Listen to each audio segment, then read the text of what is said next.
ابن خراش ایک بزرگ گزرے ہیں اس کے زمانے میں، حجاج کے زمانے میں ان کی سچائی بڑی مشہور تھی۔ ان کے دو بیٹے حجاج کے خلاف بغاوت میں جنگ لڑی، پھر وہ بھاگ گئے، پھر وہ چھپتے چھپاتے گھر آ گئے۔ سی آئی ڈی نے بتا دیا کہ ابن خراش کے بیٹے آ گئے۔ حجاج نے کہا آج ابن خراش کے سچ کا امتحان ہوگا۔ اس نے ان کو کھانے پہ بلایا، ویسے نہیں، کھانے پہ بلایا، کوئی ماحول نہیں بنایا تفتیش کا، انویسٹیگیشن نہیں، کھانے پہ بلایا۔ کھانا کھاتے کھاتے ابن خراش آپ کے بچے وہ ہمارے خلاف لڑے تھے، کہیں وہ بھاگ بھوگ گئے، کہ ان کی خیر خبر ہے؟ تو وہ ہنس پڑے، کہنے لگے حجاج زندگی موت تو اللہ کے ہاتھ میں، گھر بیٹھے ہوئے آ گئے ہیں، پہنچ گئے ہیں۔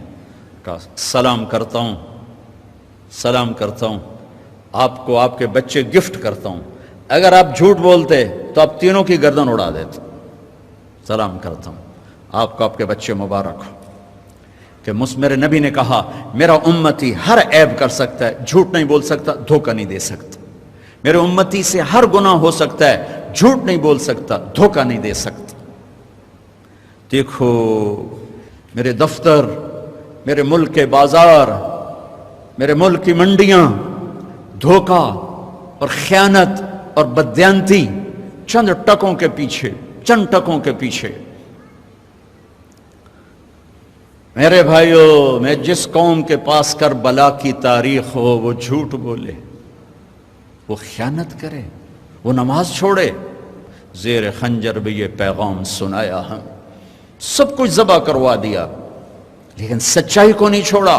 حالانکہ یزید کی بیعت کرنے میں استغفار کا راستہ موجود تھا، مدینے جا کے توبہ کر لیتے، اور جنت کی سرداری تو پہلے ہی مل گئی تھی۔ آپ گرمی میں بیٹھے ہو، میں گرمی میں بیٹھا ہوں کہ اللہ معاف کر دے، لیکن کیا پتہ اللہ معاف کرے نہ کرے۔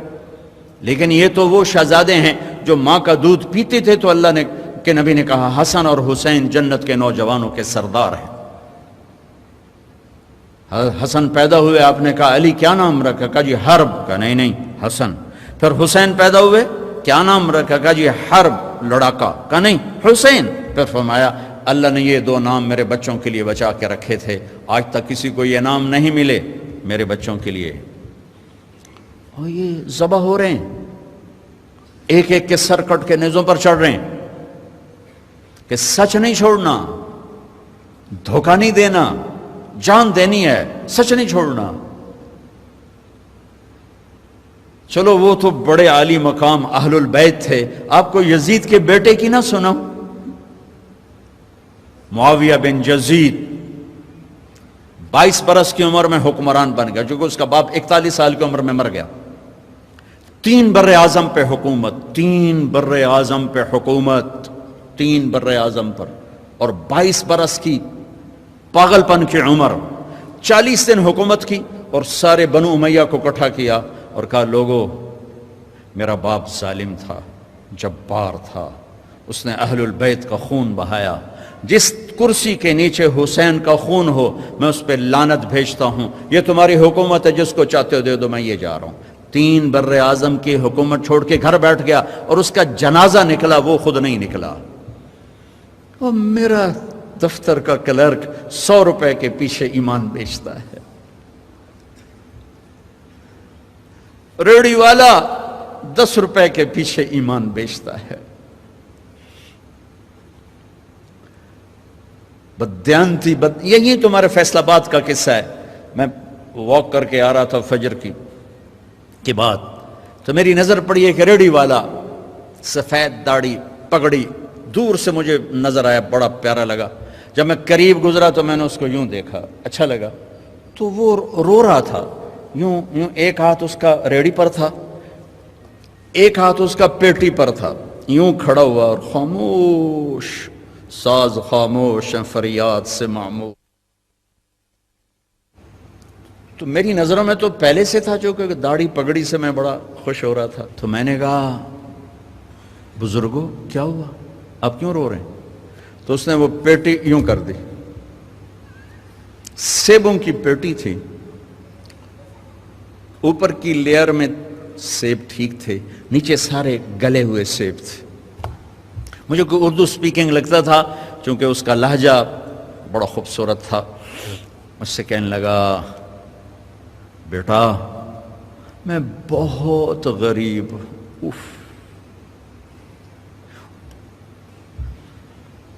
اس نے جو بہت کے اوپر جو زور دیا نا، مجھے لگا جیسے نے چھری سے میرا کلیجہ کاٹ دیا۔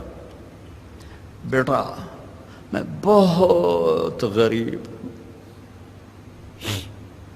میں روزانہ منڈی سے ایک پیٹی لاتا ہوں اور عصر تک بک جاتی ہے، تو میں تازہ آٹا بچوں کے لیے لے کے جاتا ہوں، تازہ آٹا۔ آج کسی نے میرے بچوں کی روٹی مجھ سے چھین لی ہے۔ دیکھو میں اب بھی رو رہا ہوں، حالانکہ اس واقعے کو 30 سال گزر چکے، اور میری جیب میں کچھ بھی نہیں تھا کہ میں اس کو دے دیتا، میں تو ایسی نماز پڑھ کے باہر نکل گیا تھا۔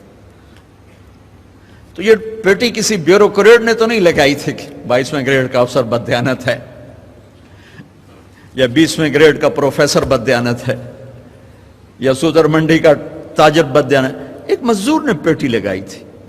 اور یہ یاد رکھنا، حکمرانوں کے تبدیلی سے حالات نہیں بدلتے، تمہارے بدلنے سے حالات بدلیں۔ تم یہاں جنید بغدادی کو بھی بٹھا دو تو صبح نہیں ہوگی جب تک میری اور تمہاری زندگی نہیں بدلے گی۔ تمہارے حوصلوں میں میوزک کی آواز سے چھت پھٹ رہی ہو تو جنید بغدادی کا حکمران ہونا تمہیں نفع نہیں پہنچائے گا۔ ہمارے دفتروں میں کلرک سے لے کر سیکٹری تک رشوت لے رہا ہو تو اولیاء کرام کی حکومت سے تقدیر کے فیصلے نہیں بدلیں گے۔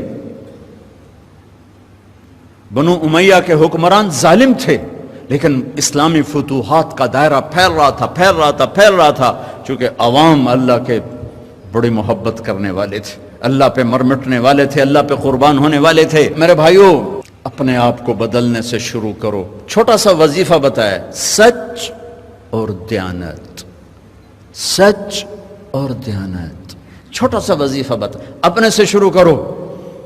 سیاستدان برے ہیں، پہلے کون سے اچھے رہیں؟ حکمران برے ہیں، وہ برا ہے، وہ برا ہے۔ اگر تم اوروں کی برائی دیکھو گے تمہیں کوئی اچھا نظر ہی نہیں آئے گا۔ اپنی برائی دیکھو گے تو تمہیں سارے اچھے نظر آئیں گے۔ تجھے کیوں فکر ہے اے گل دلے صد چاک بلبل کی، تو اپنے پیرہن کے چاک تو پہلے رفو کر لے۔ اوروں کی کمیاں نہ دیکھو، اپنی دیکھو۔ اپنے من میں ڈوب کر پا جا سراغ زندگی، دل دریاں سمندروں ڈوگے کون دلاں دیاں جانے ہو، وچے بیڑے وچے جھیڑے وچے ونج مہانے ہو۔ اپنے اندر اپنے عیب تلاش کرو، تمہیں سارے اچھے نظر آئیں گے۔ یہاں سے جاؤ، سچائی لے کر جاؤ، دیانت لے کر جاؤ۔ یہ حکمرانوں کے قانون نافذ کرنے سے سچ نہیں آتا، حکمرانوں کی دیانت نافذ کرنے سے دیانت نہیں آتی۔ تیرا دل حکمران ہوگا سچائی کے ساتھ، دیانت کے ساتھ، تب دیانت ہوگی۔ میرے عزیزو، اپنی زندگی کو خوبصورت بنانا ہے اور اللہ کو خوبصورت نظر آنا ہے۔ اپنے حبیب کی زندگی اپناؤ اور سچائی اور دیانت۔ اور ایک آپ کے گھر کی زندگی سے متعلق بات ہے، اپنے گھروں میں محبت کی فضا قائم کرو۔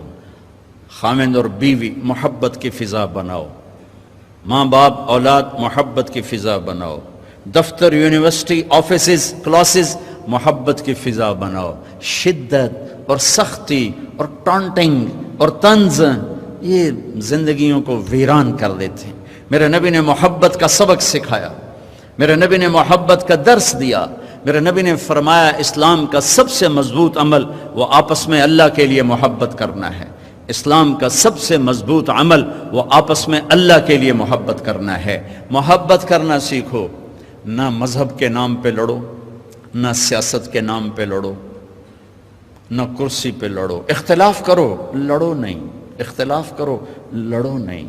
اور خاص طور پر مذہبی تقسیم کا شکار نہ ہو، مسلمان بن کے رہو، کسی فرقے کا ٹائٹل اپنے سینے میں سجا کے نہ نکلو، مسلم بن کے چلو۔ جو تمہارا عقیدہ ہے، جو تمہارا مسلک ہے، میں آپ کو سلام کرتا ہوں، میں اس کی عزت کرتا ہوں، لیکن میں یہ کہتا ہوں اوروں کے لیے جنت کا راستہ بھی کھلا رکھو، کشادہ رکھو۔ صرف ہم نے جانا ہے اور کوئی جنت میں نہیں جا سکتا، تے ویلی جنت دا اللہ چار پاونا۔ ہر فرقے والا کہہ رہا بس اسی جنتیاں باقی تو سارے دوزخی ہیں. وہ اللہ کی جنت بڑی وسیع ہے.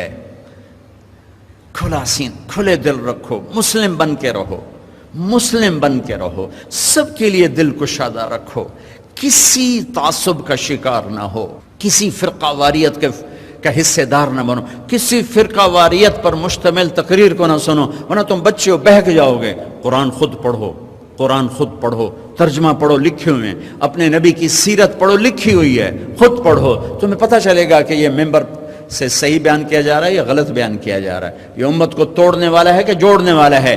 چونکہ مذہبی تعصب کی آگ زرعی یونیورسٹی سے نہیں اٹھی, وہ گورنمنٹ کالج گورنمنٹ یونیورسٹی سے نہیں اٹھی, وہ فیصل آباد کے 8 بازاروں سے نہیں اٹھی, یہ آگ ممبر سے بھڑکائی گئی ہے. اس کے قصوروار پروفیسر نہیں ہیں, عوام نہیں ہیں, اس کے قصوروار ممبر والے ہیں, ممبر والے ہیں. جو ممبر محبت کے لیے تھا وہی ممبر نفرت کی آگ آگ آگ. تقریر نہیں ہوتی, شعلے نکل رہے ہوتے ہیں, اور اس میں گھر نہیں جلتے, بدن جل رہے ہیں, ایمان جل رہے ہیں. اور اس حد تک نفرت ہے کہ ایک دوسرے کو سلام بھی نہیں کرتے, ایک دوسرے کے پیچھے نمازیں بھی نہیں پڑھتے. تو بھائیو میرے عزیزو, اس نفرت کے ساتھ اللہ کی قسم ہم اللہ کی نظروں سے گر جائیں گے. جو تمہارا عقیدہ ہے پکے رہو, لیکن کسی کو ذلیل نہ سمجھو, کسی کو جہنمی نہ کہو, کسی کو حقیر نہ کہو, کسی کو جھٹ سے کافر نہ کہو.